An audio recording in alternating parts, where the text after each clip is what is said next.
That's kids for you. You know what they're like. But my job is to see that they don't run off the rails. Lots of kids do, unexpectedly sometimes too. Now that's only high spirits. But I've seen a lot of kids get into trouble, real trouble, because the parents and the community let them get out of hand.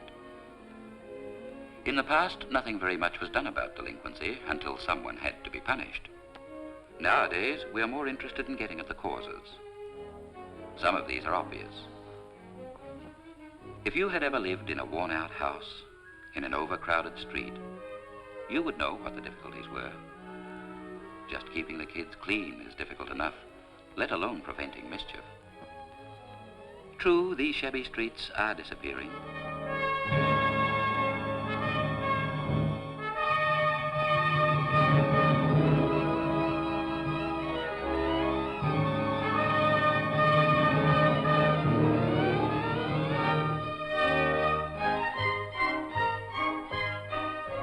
We've learned that you can't raise a sound generation in a slum any more than you can raise a good crop on barren soil.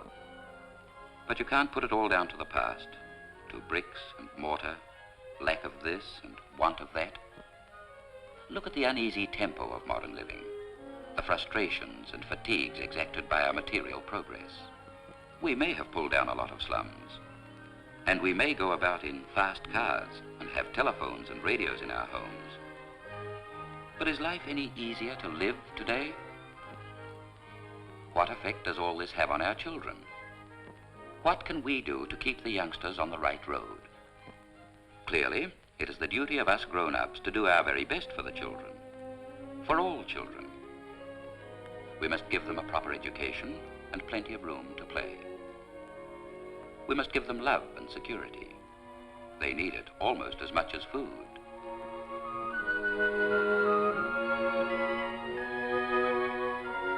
We must help them fit together all those puzzling bits of experience which crowd into their young minds. Help them to build up a balanced view of the outside world. Childhood is an endless rehearsal for the drama of adult living.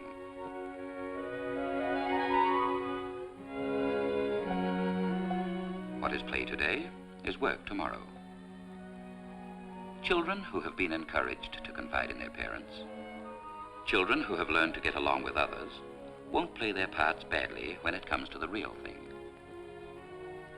A sense of security is rooted in a happy family background.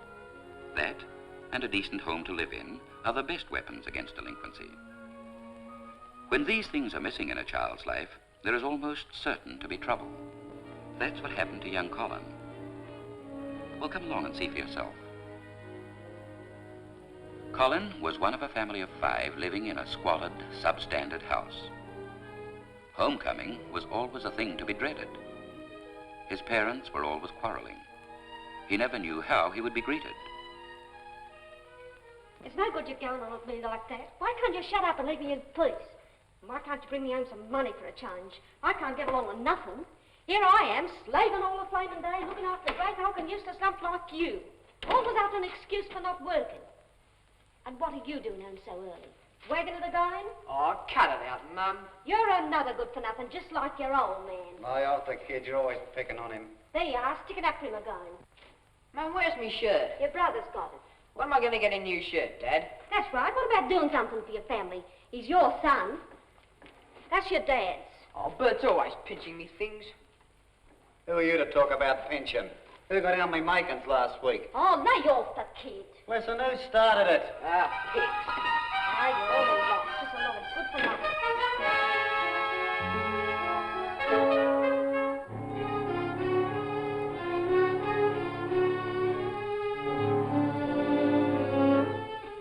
Not a pretty welcome for a 14-year-old boy. And the streets don't offer much comfort either. What is there for children to do? Where can they play?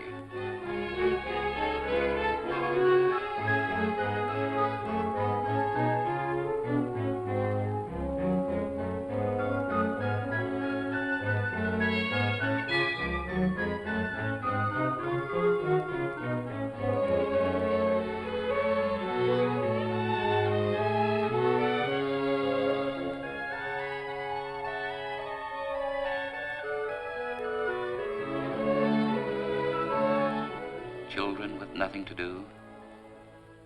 Children with nowhere to go. What can they learn in the streets?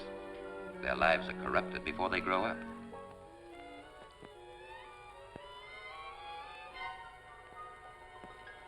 Why can I get a lot like that?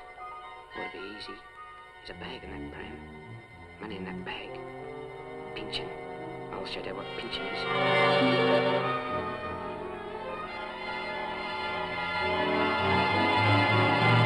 I've got to take a serious view of your conduct.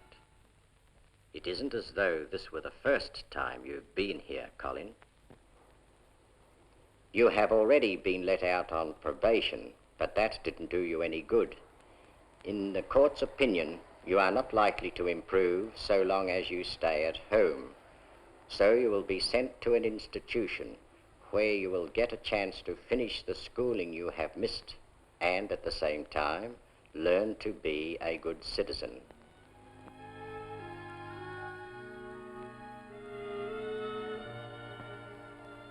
Poor Colin. A feckless father, an overworked mother, a dingy home, a community that provided no proper playgrounds. Can you say where the blame lies? But there are times when it's fairly easy to follow the trouble to its source. Take young Tommy now. I'd seen him several times making a nuisance of himself when he should have been at school.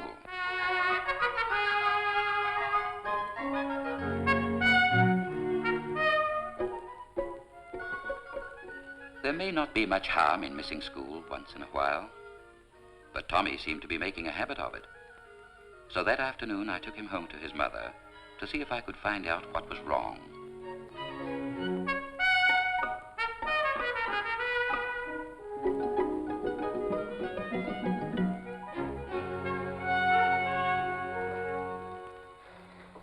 Come along in.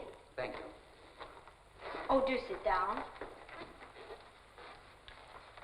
Now, Tommy, what have you been up to? Eh? Oughtn't he to be at school today? Now what's he been doing?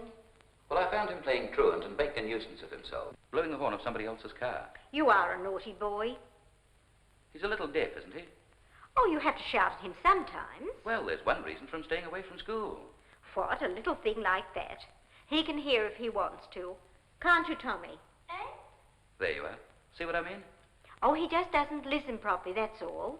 You know, if kids can't hear properly, they feel out of things. And they don't like feeling out of things.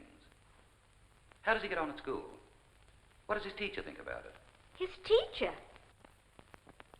I can't make Tommy out. He's a very troublesome little boy. He never seems to pay attention. Besides, he's so noisy. Noisy? He told his father he wanted to play a drum in a brass band. Did you ever get any report about Tommy's being deaf after the last school medical inspection? No. I think Tommy was away the last time the doctor came. Well, there's no doubt that he is a little hard of hearing. It probably explains his staying away from school, as well as his being so noisy. Even slight deafness can be a real handicap, and often humiliating, too. A child, particularly a handicapped child, can only get the best out of school if the parents and teachers get together. Children are all different and have individual needs. Some are quicker than others, some are more backward. The bright child soon outpaces the rest and looks around for other outlets. The dullard feels thwarted and resentful because he can't keep up with his fellows. In modern practice, these children are put into special classes where the work is suited to their abilities. For the bright child, lessons are designed to engage his intelligence to the full. The slower child is given a chance to develop in his own way. When they need it, both are given vocational guidance to enable them to take up jobs for which they are best fitted when they start work.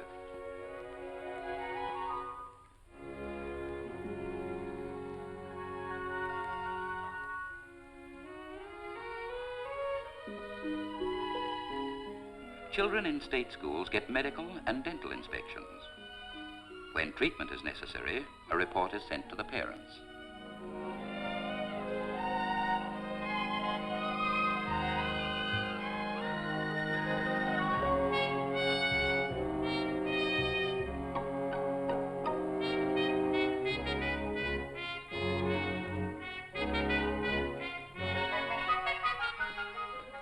In some schools, special lunches are issued at a nominal charge.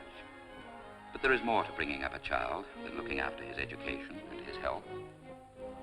The advent of each generation has been likened to an invasion of savages. Young people have to learn the values of civilization from their parents. Colin's parents didn't give him much help. They didn't really know themselves. Tommy's mother hadn't really bothered. Beryl's people thought that because they were quiet and respectable, their daughter couldn't go wrong.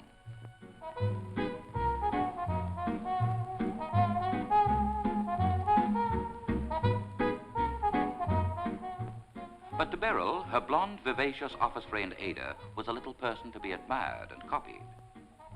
Ada called Beryl's parents stuffy and old-fashioned. She was 2 years older than Beryl and liked having a good time.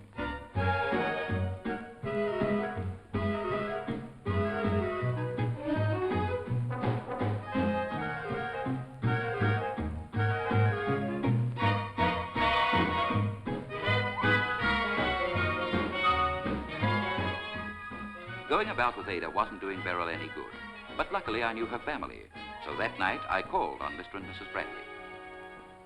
Well, Mrs. Bradley, do you know where Beryl is tonight? Why, yes, she's at the pictures with Ada. You're sure? Oh, yes. They seem to spend all their time at the pictures. She's never content with her own home. She's always got to be out with that Ada. Do you think Ada's the right sort of friend for Beryl? Well, I can't say we like her very much, do we, Dad? You can't expect Beryl to worry about what we think.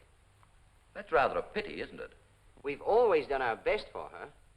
I'm sure we've always told her the right thing to do. She's always been disobedient. Doesn't seem to have the proper respect for her parents. Have you ever gone to anyone for advice about Beryl? There are child guidance clinics, you know. Oh, no. We don't hold with that sort of thing. Not for Beryl. She hasn't done anything really wrong. But you want to catch her before she actually does something really wrong, and the clinics are there to help now. You can go along the same as any other parents and talk it over with a social worker. They have a child psychologist there, too, to study the children's side of things. Special intelligence and aptitude tests show what a child is really thinking, even if he won't tell, even if he isn't fully aware of what he does want. When they put the two sides of the story together, the people at the clinic are able to give advice on how parents and children can readjust themselves and make a fresh start. It often happens that children don't find home life very satisfactory, so the clinic may advise that they join some sort of a club. There are many different sorts of clubs for children. Some are provided by the state or local authorities. Others are run by religious and voluntary bodies. There are the National Fitness Council and the Children's Libraries. Organizations like the Opportunity Clubs and Police Citizens Clubs, or the Boy Scouts and Girl Guides for the younger children. These clubs all aim at giving young people a healthy outlet for their energies. They also try to enrich their lives by teaching them new games and pastimes. In many clubs, children can get instruction in handicrafts. They can gain, too, an understanding of music and the arts.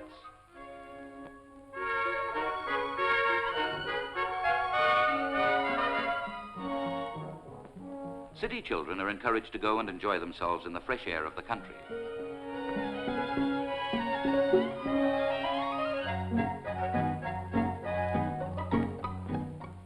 Above all, these clubs want to give children the conviction that being members of a purposeful community is much more fun than aimless loitering in back streets and alleys. Because that conviction is the seed of good citizenship in later years.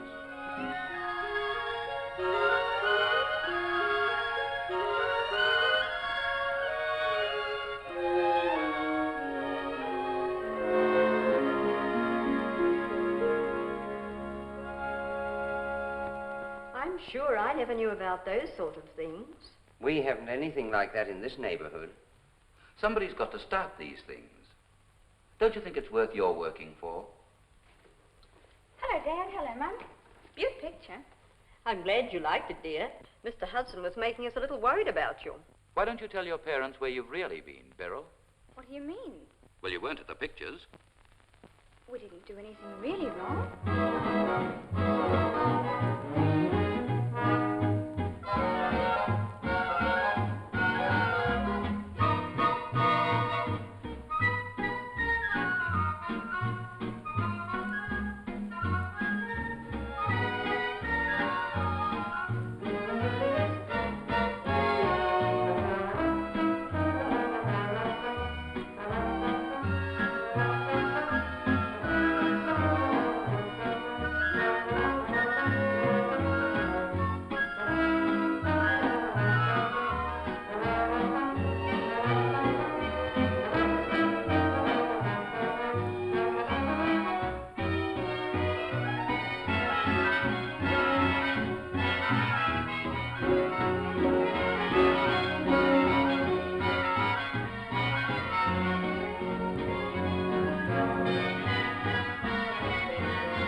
go down the park. Hey? What's the hurry? Gee, my hair's in a mess. Gee, Abe, it's getting late. Mum thinks I'm at the pictures. What say you missed the train? Stay down at my place. What if she found out? Oh, come on. You're only young once. You can't leave Frank all on his own, you know. Go on, be a sport. Oh, what's the matter? I gotta go home. Coming, Abe? No. See you tomorrow. Oh, she's a wee kid. No, she's great. So you see, Mum, I came straight home. There wasn't any harm in that, was there? No, not tonight. You weren't quite sure of yourself. Next time, it won't worry you so much. You won't mind staying away from home. Mum thinks I'm at the pictures. We'll say you missed the train. Stay down at my place. What if she found out? Oh, come on. You wouldn't leave Frank all on his own, would you?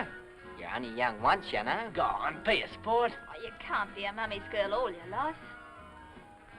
Oh, all right. Good, Abe. I knew you wouldn't spoil everything. Come on, kid. Have a drink, Abe? No, not now, thanks. Go on. Sonny Plonk. No, I don't think so, I'll thanks. give it here. Come on, kid. Let's go. Let's go take it down the park, eh? You all right? Come on, kid.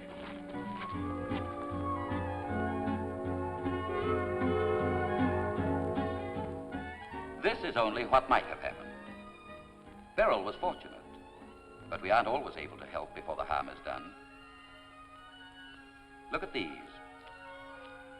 These files mean unhappy children. Unhappy children from unhappy homes. A happy home gives a child security and understanding, as well as food and shelter. So you see, in the formative years of a child's life, the responsibility rests with the grown-ups.